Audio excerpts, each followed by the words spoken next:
So, my first playoff team prediction, and it's going to be the Phoenix Mercury. So, I'm going to have the Phoenix Mercury as the 8th seed, and I know a lot of people are probably going to call me crazy for this. And you know what? You might be justified.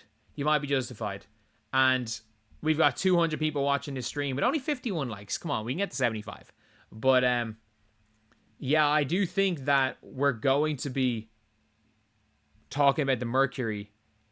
This team could be a 2 seed. This team could be an 11 seed. I don't know. How the Mercury are going to get on. If you look at this roster, anything can happen.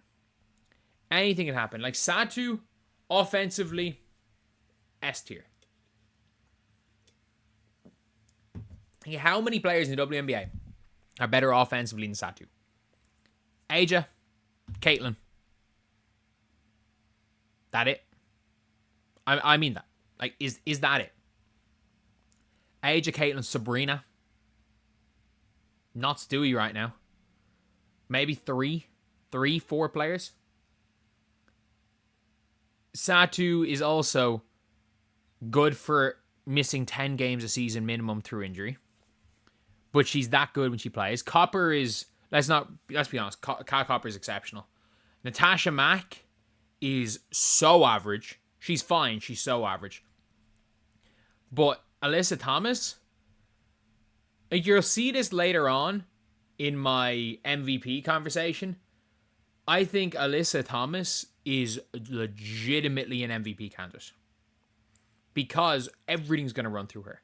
Absolutely every single thing is going to run through Alyssa Thomas for the Phoenix Mercury. They're going to run, like, every single thing through through Alyssa Thomas. Sammy Whitcomb, fine player. Maddie Westbell's sister's hooping in preseason. Catherine Westbell's absolutely hooping in preseason. I have to say, she is hooping. Kalani Brown's 6'7". She's just Tiara McCowan 2.0. She's just another Tiara McCowan. Although I will say, Kalani Brown better over Tiara McCowan. But, like, I don't even know who's going to make the team. Like, has Laxa they got rid of Laxa? Did they cut? Oh, no, they didn't cut Laxa. I was like, Laxa could be a really interesting one. But, like, it literally, how good this team is depends on, we know what their big three is going to do. Depends on 2 things. How many games Satu plays, and 2, how good all of these other players are. Because Akol Makani was unbelievable in France. She was unbelievable in France.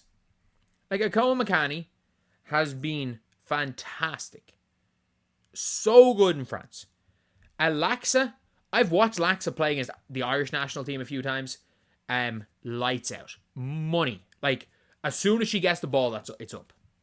Absolutely money. Uzun, playing for Fenerbahce, will be able to make the step up. Don't see Celeste Taylor doing much. Really don't see Celeste Taylor doing much. Tamira Poindexter, don't know if she makes the squad. Don't know who's even going to make the squad. But I would assume Westbell's going to make the squad. If the rest of these players can do anything, and Satu's healthy, they can be one of the best teams in the W. I just don't. There's just ifs. There's just too many ifs. There's too many ifs for me to put them higher than 8. They got no depth. They got the least depth I've ever seen, depending on how these players are. They might have great depth. They might have the worst depth ever. They've had to go overseas to look for players. But I don't know. I really don't know. And, like, I'm looking in the chat right now. People are, like, I'm obviously recording this.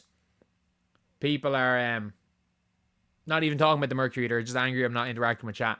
But basically, someone just said Mercury aren't that good of a team. I don't think they are, but they've got... Like, you can make the argument they're the best big 3 in the WNBA. Like, they're the only team where you can make an argument they've 3 top 10 players. They're the best big 3 in the WNBA. They have nothing else. Like, absolutely zero else. Unless Akol Makani steps up big time. Who knows? They might just have a weird... I've said it, Laxa might go and freaking win Rookie of the Year. She might F about and win Rookie of the Year. Like, we just don't know what's going to happen for the rest of that starting 5, but that big three is so good. They are so good that you just can't write them off. And again, start the season, they play the Mystics early enough, and that's really it for May. They have a really tough schedule in May, and the Lynx Sparks aren't bad. Like, they don't have the greatest schedule, and people saying they should sign Grace Berger, so they have 2 All-Stars in Grace Berger and Celeste Taylor. Oh, the Fever definitely would have regretted getting rid of Celeste Taylor last year. They probably would have got rid of her this year anyway. But I have to say, with the Mercury, I'm shocked the Mercury might go and start picking up some players. Alexis Prince looked really good in preseason.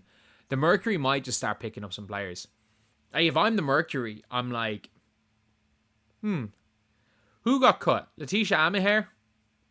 We're going to take her. Or Letitia Amaher? We're taking her. We're taking her. No question about that. We're taking her.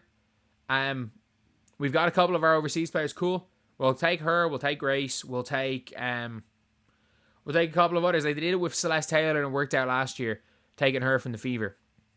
And this team, they've got to start off the season well. That's what I have to say, is they have to start off well. And Seattle, LA, they got to win that LA game, and they got to win. They got to win. They got to be 2-2 after 4. They have to. They have to be 2-2 after 4. Because when you have when you play the Storm twice, we're fine, and then you play the Mystics and the Sparks, you've got to be 2-2. And then they face the Sky. If you are worse than 2-3 coming off Sky, it's over. The season's over. Just write it off. Like, if they are 1-4 after 5 games, and then you've got the Lynx twice in your next 3, potentially losing 2 of them, going 2-6 going into your game against the Valkyries and then Storm, like, it's not going to be easy. But I still think they have a big 3 that's going to put them ahead of. It's going to put them ahead of the Wings. It's going to put them ahead of the Sparks. And again, there are questions here with this roster. Like, how healthy is Satu going to be? I'm going to be honest. Is Satu even healthy right now? Like, is Satu even... Like, I would not be surprised if I typed in Satu Sabli and it turns out she's injured. Like, it would not surprise me. I'm just going to look up Satu sort by date. Is Satu injured? Is Satu injured? No. Absolute shock that Satu isn't injured right now. But she could well be very soon. But yeah, for that reason, I'm going to have this team at 8. I don't think they're a bad team. I'm putting them in at 8 because I just don't think they're anything like absolutely exceptional. And like, they're fine. They're fine as a team, but they've a really big 3, and I haven't a freaking clue about anyone else. And it doesn't look like they've got any depth. So, like, you could be seeing this team if they want to go for signing Kennedy in a few weeks. Like, you could be seeing them. They could possibly be that desperate.